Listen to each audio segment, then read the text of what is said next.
Le SCO veut clore cette semaine à 3 matchs de la même manière qu'il l'a entamée, c'est-à-dire en beauté. Vendredi dernier, la formation angevine s'est imposée en Corse 2-0 contre Ajaccio, avant de s'incliner sur le plus petit des scores mardi face à Metz en match en retard.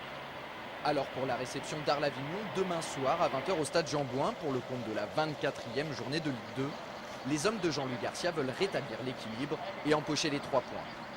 Si tel est le cas, les Ligériens pourront à la fois se satisfaire d'en avoir pris 6 sur 9 possibles en moins de 8 jours, mais aussi d'avoir dépassé leur adversaire du soir au classement. Les Provençaux sont actuellement 7e avec seulement 2 longueurs d'avance sur les scoïstes.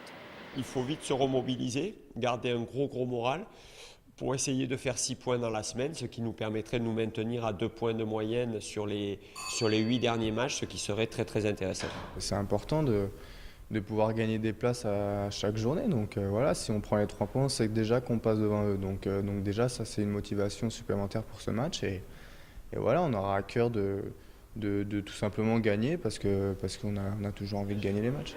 L'envie est là, mais les jambes vont-elles suivre avec l'accumulation des matchs?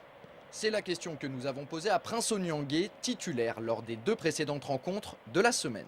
C'est sûr qu'on a lâché beaucoup d'énergie, mais il faut passer au-dessus de ça. C'est-à-dire que demain on a un match à jouer, on a un match à la maison, il faut le gagner.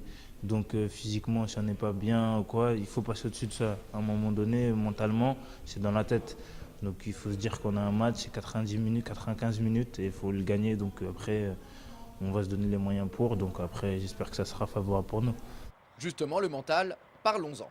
À la veille de la venue d'Arles-Avignon, l'autre interrogation, c'est de savoir si les Angevins auront surmonté la déception liée à leur cruelle défaite face à Metz mardi dernier.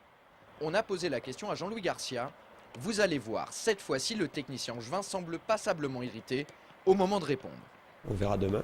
Je vous le dirai demain soir après le match. Aujourd'hui, on est veille de match, je ne peux pas vous dire. Nous, on a tout mis en œuvre pour que la défaite soit vite évacuée. Parce qu'on a l'occasion de rebondir très vite. Maintenant, comment puis-je vous donner la réponse aujourd'hui avant le résultat? Hormis passer pour un con si je vous dis oui et qu'on perd demain, je ne vois pas comment je pourrais vous répondre aujourd'hui. De leur côté, les joueurs apparaissent un brin plus optimistes à l'image de David Leray. Bien sûr qu'elle est évacuée, maintenant c'est un match, ça y est, c'est joué. Voilà, bien sûr on a été déçus sur ce match-là, mais bon, il faut vite rebondir contre Arles, comme je l'ai dit. Il faut prendre ces 3 points qui nous feront avancer au classement. Donc voilà, il faut vite basculer sur ce match de demain, et je pense que tout le monde en est conscient qu'il faut vite basculer, et puis voilà, ça va le faire. Il faut positiver et il faut essayer d'engranger les points qui arrivent. Demain soir, le coach du SCO devrait aligner une équipe à peu près similaire à celle mise en place contre les Lorrains en milieu de semaine. Forfait en raison d'une béquille, Vincent Manceau devrait être remplacé par Michael Stéphane dans l'entrejeu. Les autres incertitudes concernent les secteurs défensifs et offensifs.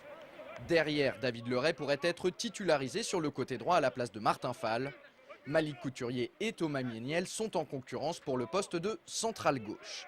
En ce qui concerne l'attaque, Jean-Louis Garcia reste dans l'expectative. Il attend de savoir si oui ou non Claudio Queijerou sera qualifié pour cette rencontre. La réponse devrait tomber demain aux alentours de midi. S'il l'est, le nouvel attaquant angevin pourrait effectuer ses grands débuts sous le maillot du SCO.